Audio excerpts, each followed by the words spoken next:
ರಾಮಸಾಗರ ಹೊರವಲಯದಲ್ಲಿ ಇತ್ತೀಚೆಗೆ ಅರಣ್ಯ ಇಲಾಖೆಯವರು ಗಿಡ ನೆಡುವ ನೆಪದಿಂದ ರೈತರ ಮೇಲೆ ದರ್ಪವನ್ನು ತೋರುತ್ತಿದ್ದಾರೆ. ಅನೇಕ ವರ್ಷಗಳಿಂದ ರೈತರು ಸಾಗುವಳಿ ಮಾಡುತ್ತಿರುವ ಭೂಮಿಯಲ್ಲಿ ಗಿಡ ನೆಡಲು ಮುಂದಾಗಿದ್ದಾರೆ. ಇರುವ ಅರಣ್ಯದಲ್ಲಿ ಬೆಳೆಸುವ ಯೋಗ್ಯತೆ ಇಲ್ಲದ ಈ ಅಧಿಕಾರಿಗಳು ಏನೋ ಹೊಟ್ಟೆಗೆ ಹಿಟ್ಟಿಗಾಗಿ 1, 2 ಅಥವಾ 3 ಎಕರೆ ಭೂಮಿಯನ್ನು ಸಾಗು ಮಾಡುತ್ತಿರುವ ರೈತರ ಮೇಲೆ ದರ್ಪ ತೋರುತ್ತಿರುವುದು ನಿಜವಾಗಿಯೂ ಖಂಡನೀಯ ಎಂದು ಕರ್ನಾಟಕ ರಾಜ್ಯ ಅನ್ನದಾತ ರೈತ ಸಂಘದ ಅಧ್ಯಕ್ಷರಾದ ಖಾದ್ರಿ ಅವರು ರೈತರ ಬೆನ್ನೆಲುಬಿಗೆ ನಿಂತಿದ್ದಾರೆ.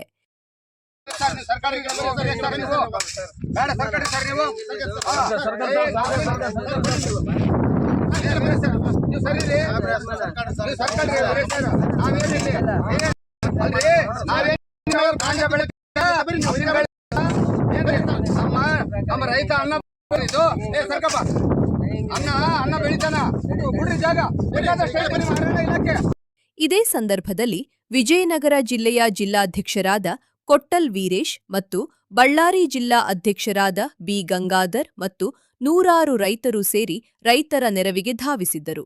ಅರಣ್ಯ ಇಲಾಖೆಯವರಿಗೆ ಎಚ್ಚರಿಕೆಯನ್ನು ಕೊಟ್ಟು ಇಲ್ಲಿ ರೈತರಿಗೆ ಉಳಿಮೆ ಮಾಡಲು ನೀವು ಅನುಕೂಲ ಮಾಡಿಕೊಡದಿದ್ದಲ್ಲಿ ಸಾವಿರಾರು ಜನ ರೈತರು ಇಲ್ಲಿ ಹೋರಾಟಕ್ಕೆ ಇಳಿಯಬೇಕಾಗುತ್ತದೆ ಎಂದು ಎಚ್ಚರಿಕೆ ನೀಡಿದರು. ವರದಿಗಾರರು ಎಂ ಬಸವರಾಜ, ವಿಜಯ ಶಕ್ತಿ ನ್ಯೂಸ್.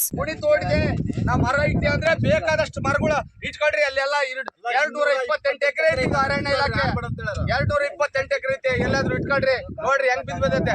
ಬರೀ ಜಾಲಿ ಮರ ಬಿದ್ದವ, ನಿಮ್ಮ ಅರಣ್ಯ ಇಲಾಖೆಯಲ್ಲಿ. ನೋಡ್ರಿ ಯಾವ್ದಾರ ಒಂದು ಒಳ್ಳೆ ಮರಗಳು ಇದಾವೇನು ತೋರ್ಸು.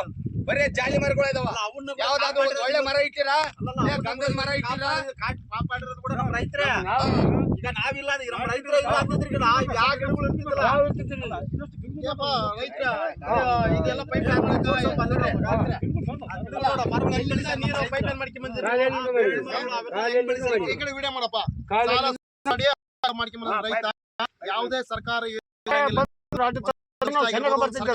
ಆಗ್ಲಿ ಯಾವ್ದು ರೀತಿಯಿಂದ ಪಾಣಿ ಇರ್ತದೆ. ವೈದಿಕ ಒಬ್ಬ ರೈತ ಸಾಲ ಸೂಲ ಮಾಡಿ ಸುಮಾರು ಕಿಲೋಮೀಟರ್ ಪೈಪ್ ಲೈನ್ ಮಾಡ್ಕೊಂಡ್ಬಂದು ಇಲ್ಲಿ ಬೆಳೆ ಬೆಳ್ತಿದ್ದಾನೆ. ಬೆಳೆ ಬೆಳೆದ್ರೆ ದೇಶಕ್ಕೆ ಅನ್ನ ಕೊಡ ಸ್ವಾಮಿ ಹೇಳ್ತೀವಿ. ಫಾರೆಸ್ಟ್ ನಿಮ್ದಾಗಿರ್ಬೋದು, ಭೂಮಿ ಮಾಡ್ಕೊಂತ ಬಗ್ಗೆ ಏನೈತೆ. ಮಲೆನಾಡು ಆ ಕಡೆ ಪ್ರದೇಶದಾಗೆಲ್ಲ ಸಾವಿರಾರು ಎಕರೆ ಅದಾವ. ಅಲ್ಲಿ ಹೋಗಿ ಲೂಟಿ ಮಾಡ್ರಿ. ಇಲ್ಲೆಲ್ಲ ಏನಾಗ್ತದ? ರಾಮಸಾಗರದಲ್ಲಿ ಗುಡ್ಡ ಪ್ರದೇಶದಲ್ಲಿ ಕಾಡು ಬೆಳಕ್ ಆಗ್ತದ. ಇಲ್ಲೆಲ್ಲ ಮೈನ್ಸ್ ಎಲ್ಲ ಹಾಳಾಗಿ ಹೋಗ್ತಿದೆ ಅಲ್ಲಪ್ಪ. ಅವ್ರ ಮೈನ್ಸ್ ಎಲ್ಲ ತಗೊಂಡು ಬೇರೆ ಕಡೆ ಗಿಡ ಬೆಳೆಸ್ತಂದ್ರೆ ಯಾರು ಬೆಳೆಸಕ್ ಆಗಂಗಿಲ್ಲ. ಅರಣ್ಯ ಇರ್ಲಿ, ಅದು ಎಲ್ಲರ ಸಂಪತ್ತದು, ಇಲ್ಲಂತಲ್ಲ. ನೀವು ಹಾಕ್ತಿರೋ ಗಿಡಗಳು ಸೈಡ್ ಹಾಕಿರಿ, ನಾವು ಬೆಳೆಸ್ತೀವಿ. ಇಲ್ಲಿ ಜೀವ ಜಾನುಗಳು ಯಾರಿಗೆ ಅನ್ನ ಕೊಡ್ಬೇಕು? ಇಲ್ಲಿ ರೈತರ ಮಾತ್ರ ಬೆಳೆದ. ಇಲ್ಲಿರ್ತಕ್ಕಂಥ ಎಲ್ಲ ಇಲ್ಲಿ ರೈತ ಏನು ಫಸ್ಟ್ ಪಕ್ಷಿ ಹೋಗೋದ ಆಹಾರ, ಆಮೇಲೆ ನಮಗೆ ಬರ್ತದಲ್ಲ ಸ್ವಾಮಿ. ಇಂಥ ದೇಶಕ್ಕೆ ಅನ್ನ ಕೊಡೋರ್ನ ನೀವು ಯಾಕೆ ತಡೆಗಟ್ತೀರಿ?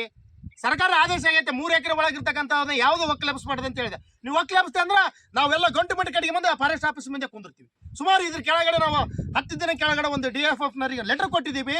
ಅಲ್ಲಿ ಒಕ್ಕಲೆಬ್ಸ್ಬಾಡ್ರಿ ರೈತರಿಗೆ ಅಂತೇಳಿ ನಾವು ವಿಜಯನಗರ ಇರ್ತಕ್ಕಂಥ DFF ನವರಿಗೆ ಮನವಿ ಕೊಟ್ಟಿವಿ, ರಿಕ್ವೆಸ್ಟ್ ಮಾಡ್ಕೊಂಡಿದ್ವಿ, DC ಹೇಳಿದೀವಿ ಯಾವ ರೀತಿಯಲ್ಲಿ ಒಕ್ಕಲೆಬ್ಸ್ಬಾರ್ದು ಅಂತ ಹೇಳಿದರೆ. ಹಂಗಾಗಿ ನಮ್ಮ ರೈತರು ನಾವು ಕುಣಿ ಮುಚ್ಚಕ್ಕೆ ಬಂದ್ರು ಕೂಡ ಇಲ್ಲಿ ಇರ್ತಕ್ಕಂಥ ಅಧಿಕಾರಿಗಳು ಬಂದು ನಾವು ತಡೆಗಟ್ತಾರ. ದಯಮಾಡಿ ಕೈ ಮುಗಿದು ಹೇಳ್ತೀವಿ ಸ್ವಾಮಿ, ಇದು ಯಾವುದೇ ರೀತಿ ನೀವು ತಡೆಗಟ್ಟಕ್ಕೆ ಹೋಗ್ಬೇಡ್ರಿ. ನಿಮ್ದೇ ಭೂಮಿ ಆಗಿರ್ಬೋದು, ಮಾಡ್ಕೊಂಡ್ ತಿಂಬಕ್ಕೆ ಯಾವುದೋ ಒಂದು ಕಾನೂನು ಆಗಿಲ್ಲ. ಸುಪ್ರೀಂ ಕೋರ್ಟ್ ಹೇಳ್ತದ ರೈತ ಮಾಡ್ಕೊಂಡ್ ತಿಂಬಲಿ ಏನ್ ತೊಂದ್ರೆ ಇಲ್ಲ ಅಂತೇಳಿ. ಹಂಗಾಗಿ ನಮಗೆ ಮಾಡ್ಕೊಂಬಕ್ಕೆ ಅನುಮತಿ ಮಾಡಿಕೊಡ್ರಿ.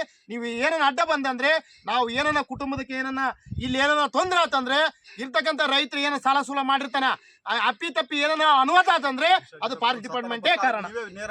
ಅವರೇ ನೇರವಣೆ. ಯಾಕಂದ್ರೆ ಸುಮಾರು ವರ್ಷದಿಂದ ಈ ಅವತ್ತಿ ನೀವು ತಡೆಗಟ್ಟ ಹೊತ್ತಿಗೆ ಏನೋ ಪೈಪ್ ಲೈನ್ ಮಾಡೋದು ನಿಂದಿರಿಸಿ ಲೆವೆಲ್ ಮಾಡ್ತಾ ನಿಂದಿರಿಸಿದ್ರೆ ನಮ್ಮ ರೈತ ಯಾಕೆ ಮಾಡ್ಕೊಂಬ ಹೋಗ್ತದ? ಇಲ್ಲೇನೋ ಬಯಲು ಐತೆ ಅಂತ ಹೇಳಿ ಕೆಳಗ ಅವ್ರು 1 ಎಕರೆ ಭೂಮಿ ಐತೆ ಪಾಪ, ಅದ್ರ ಮ್ಯಾಗ ಅರ್ಧ ಎಕರೆ ಮಾಡ್ಕೊಂಡ್ರೆ ಸುಮಾರು ಇಲ್ಲಿ ಒಂದು 20 ಎಕರೆ ಜನ ರೈತರು ಇದಾರ, ಸಾಲ ಸೂಲ ಮಾಡ್ಕೊಂಡಿದಾರ. ಬೆಳೆ ಬೆಳಕಂತ ಏಕೈತೆ ಬಂದು ನೀವು ಕುಣಿ ತೆಗೆದ್ರೆ ಅದೆಂತ ನಾಯ ಅದು? ದಯಮಾಡಿ ಹೇಳ್ತೀವಿ, ಇದು ಅರಣ್ಯ ಸಚಿವರಾಗಿರ್ಬೋದು, DFF ಆಗಿರ್ಬೋದು, ಕೂಡಲೇ ತಡೆಗಟ್ಟಬೇಕು. ಇಲ್ಲಾಂದ್ರೆ ನಮ್ಮ ಕುಟುಂಬಗಳ ಕರ್ಕೊಂಡ್ಬಂದು ವಿಜಯನಗರ ಮುಂದೆ ಆಫೀಸ್ ಮುಂದೆ ಉಗ್ರ ಹೋರಾಟ ಮಾಡ್ಬೇಕಂತೇಳಿ ಈ ಮೂಲಕ ಎಚ್ಚರಿಕೆ ಕೊಡ್ತಿದೀವಿ.